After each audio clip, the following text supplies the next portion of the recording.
ये कोई साधारण कहानी नहीं। ये एक बूढ़े पिता के वादे, एक मासूम लड़की की कुर्बानी, एक आदमखोर मगरमच्छ की भूख और एक ऐसे जादुई दरख्त की दास्तान है जो सिर्फ छुपाता नहीं, जान बचाता है।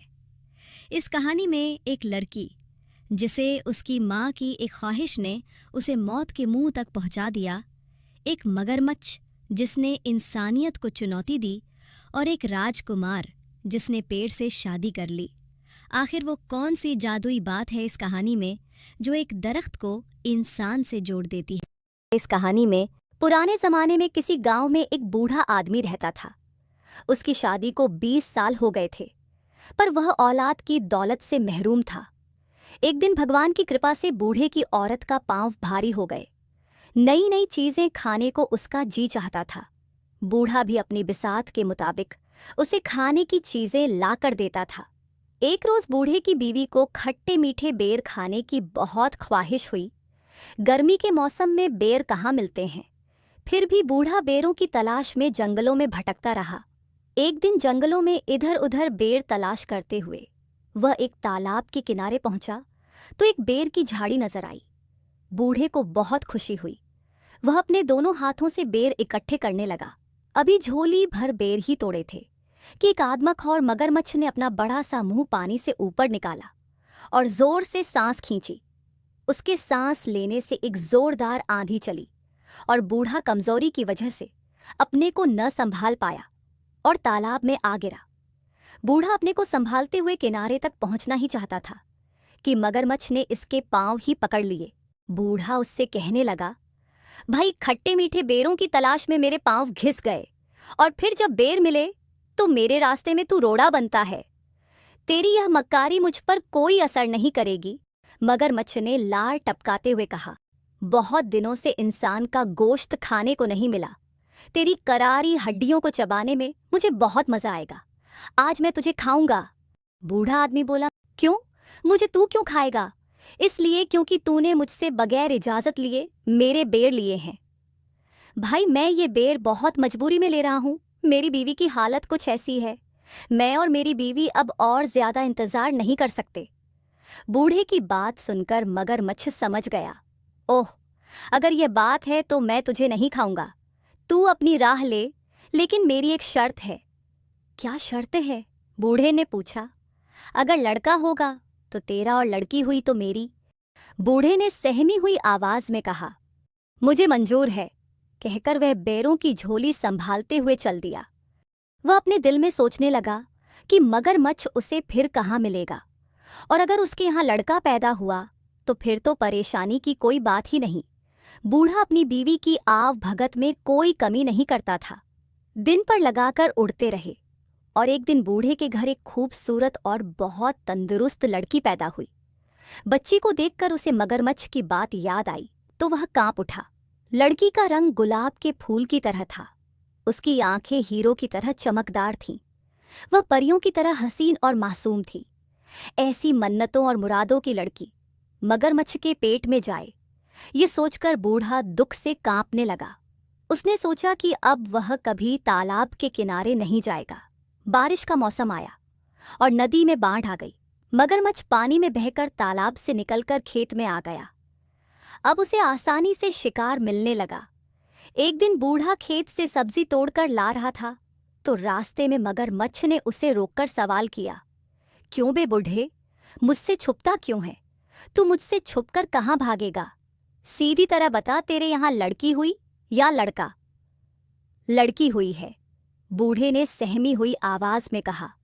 तो फिर वह मेरी है। मेरी अमानत को अब तक तूने अपने पास क्यों रखा है?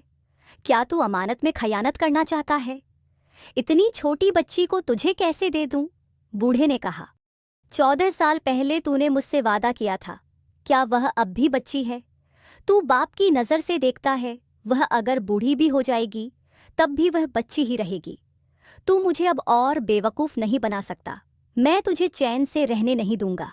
देख, अगर तूने लड़की को कल ही लाकर मुझे नहीं दिया तो मैं तुम तीनों को एक एक कर खत्म कर दूंगा।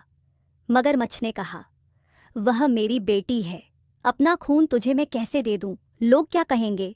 बूढ़े ने सवाल किया। लोग क्या कहेंगे वह मैं नहीं जानता। तू क्या कहता है? वादा खिलाफी करना चाहता है? मगरमच्छ ने गुस्से से चिल्लाकर कहा। नहीं नहीं, ये बात नहीं है। मैं चाहता हूं कि मेरी बेटी को इस बात का पता न चले। और बूढ़ा कहते कहते रुक गया। तू क्या चाहता है बोल, मगरमच्छ ने कहा। मेरी लड़की को कमल का फूल बहुत पसंद है। तू अपनी पीठ पर एक कमल का फूल रखकर तालाब के अंदर पानी के नीचे बैठे रहना। जब लड़की खुशी से इसे लेने जाएगी तो इसे तू ले जाना। मगरमच्छ को यह तरकीब पसंद आई। दूसरे दिन जब बूढ़े ने अपनी बीवी को बताया तो लड़की की मां परेशान हो गई। वह अपने आप को कोस रही थी कि क्यों उसने बेर खाने की ख्वाहिश की। आज उसकी बेटी मौत के मुंह में जा रही थी। भगवान उसे मौत क्यों नहीं देता? उसका दिल रो रहा था, लेकिन वह लड़की से कह रही थी, बेटी, कितने दिन हुए नानी के घर तू नहीं गई। वह तुझे याद कर रही है।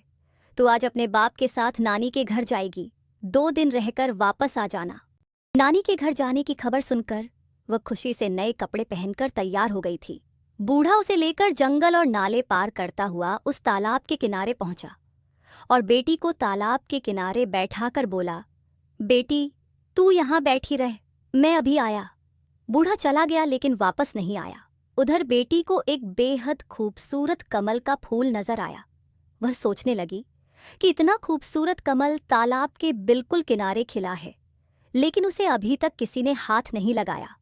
हो सकता है किसी की नज़र उस पर न पड़ी हो। बूढ़े की बेटी धीरे से पानी के अंदर गई। कमल के फूल की तरफ हाथ बढ़ाते ही कमल थोड़ा आगे खिसक गया।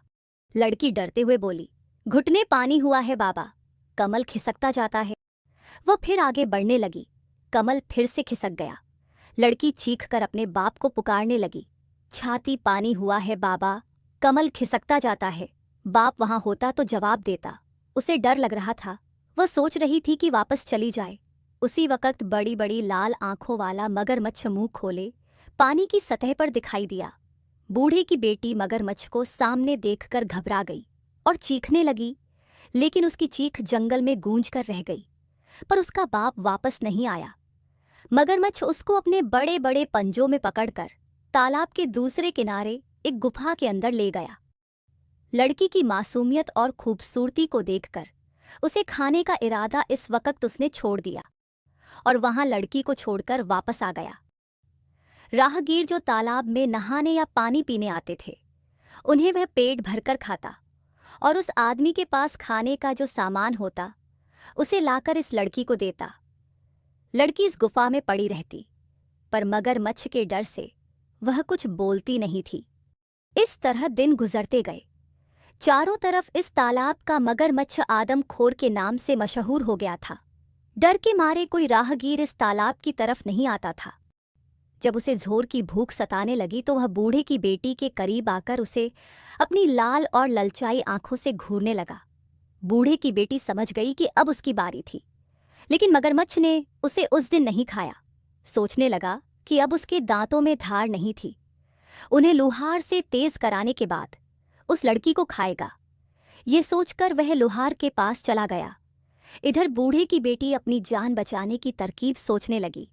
गुफा में जितने सोने चांदी के जेवरात मगरमच्छ ने लाकर रखे थे, उसने सबको इकट्ठा किया और एक टोकरी में रखकर सूखे पत्ते और छोटी छोटी लकड़ियों से उसे ढक लिया और अपने जिस्म पर कीचड़ लेपकर अपनी सूरत एक अंधी बुढ़िया जैसी बना ली और टोकरी कमर पर लादकर लाठी टेकते टेकते जाने लगी। जैसे ही गुफा से बाहर निकली, उसी वक्त मगरमच्छ आ गया और दहाड़कर पूछने लगा, तू कौन है?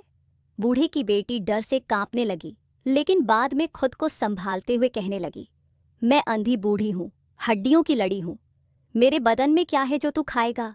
तू अपनी गुफा को जा, वहां तेरे लिए एक तंदुरुस्त लड़की मौजूद है, उसकी हड्डियां चबाने में तुझे मजा आएगा। मगरमच्छ उसे पहचान न सका। उसके मुंह में इंसानी गोश्त के मजे को सोचकर पानी आ गया और वह तेजी से गुफा के अंदर चला गया। बूढ़े की बेटी उससे छुटका मिलते ही घबराकर दौड़ने लगी और घने जंगल में गुम हो गई। वह सोच रही थी कि जिस माँ बाप ने उसे धोखा देकर मगरमच्छ के हवाले कर दिया, वह उनके पास नहीं जाएगी। वह यही कुछ सोचते हुए घने जंगल में चली जा रही थी कि उसे शेर की गरज सुनाई दी। उसका दिल जोर जोर से धड़कने लगा। वह खौफ के मारे इधर उधर छुपने की जगह ढूंढने लगी। इतनी देर में एक हाथी के बराबर ऊंचा और बड़ा शेर उसके सामने आ गया। डर के मारे वह सामने एक बड़े बरगद के दरख्त के तने से चिपट गई और रो रो कर मजबूरन दरख्त से दरख्वास्त करने लगी, ऐ दरख्त तू फट जा, मैं तुझमें समा जाऊं और तू बंद हो जा। ये सुनते ही दरख्त सचमुच फट गया और वह उसके अंदर चली गई और दरख्त बंद हो गया। एक दिन एक राजकुमार शिकार करने के लिए उसी जंगल में आया। वह दातुन के लिए एक शाख काटने लगा कि उसके कानों में ये आवाज़ आई, राजकुमार धीरे काट, कहीं मेरी आंख फूट न जाए, मेरी नाक काट न जाए, मेरा हाथ टूट न जाए। ये सुरीली आवाज़ सुनकर राजकुमार को हैरत हुई और वह दातुन लिए बगैर राजमहल वापस चला आया। वह रात भर उसी जादुई दरख्त के बारे में सोचता रहा। राजमहल में राजकुमार की शादी की तैयारियां हो रही थीं। ज्योतिषी और पुरोहित राजकुमार को समझा रहे थे, लेकिन राजकुमार की बस एक ही जिद थी कि वह उसी दरख्त से शादी करेगा। अगर उसकी शादी उस दरख्त से नहीं हुई तो वह अपनी जान दे देगा। राजकुमार राजा की इकलौती औलाद था। उसकी नज़र में शादी की अहमियत बेटे की जिंदगी से कम ही थी, इसलिए राजकुमार की ख्वाहिश पूरी की गई। उसी दरख्त के साथ उसकी शादी की रस्म अदा की गई। राजकुमार ने उस दरख्त को वहां से उखाड़कर अपने महल के पास बाग में लगवा लिया। बूढ़े की बेटी रात गए दरख्त से निकलती और महल के अंदर जाकर सब काम पूरे करती और सुबह होते ही वापस दरख्त के अंदर चली जाती। एक रोज राजकुमार ने छुपकर बूढ़े की बेटी के ये सब काम देखे। दूसरे दिन जब बूढ़े की बेटी दरख्त से निकलकर महल के अंदर गई तो राजकुमार ने उस दरख्त को आग लगाकर भस्म कर दिया। बूढ़े की बेटी दौड़ती हुई आई और बोली, तुमने ये क्या किया? इस पर राजकुमार ने कहा, इतना बड़ा महल है, तुम इसमें रह सकती हो, इस खूबसूरत बाग में घूम सकती हो, बेवजह इस दरख्त के अंधेरे में क्यों सड़ती रहती हो? और फिर मैं तुमसे बेइंतहा मोहब्बत करता हूँ, मैंने तुम्हें अपनी रानी बना लिया है, मैं तुम्हारे बिना जी न सकूंगा। राजकुमार की ये बातें सुनकर लड़की को लगा कि उसे सारे जहां की खुशियां मिल गई हों, क्योंकि वो लड़की तो सिर्फ मोहब्बत की भूखी थी। और उस दिन के बाद वो दोनों राजमहल में हंसी खुशी रहने लगे। दोस्तों, ये एक लोक कथा है जिसे मैंने आपको अपने शब्दों में सुनाया है। आपको ये लोक कथा कैसी लगी कमेंट करके ज़रूर बताइए और ऐसी कहानियां सुनने के लिए चैनल को सब्सक्राइब कीजिए। फिर मिलेंगे दोस्तों एक नई कहानी के साथ। तब तक आप खुश रहिए और अपनों को भी खुश रखिए।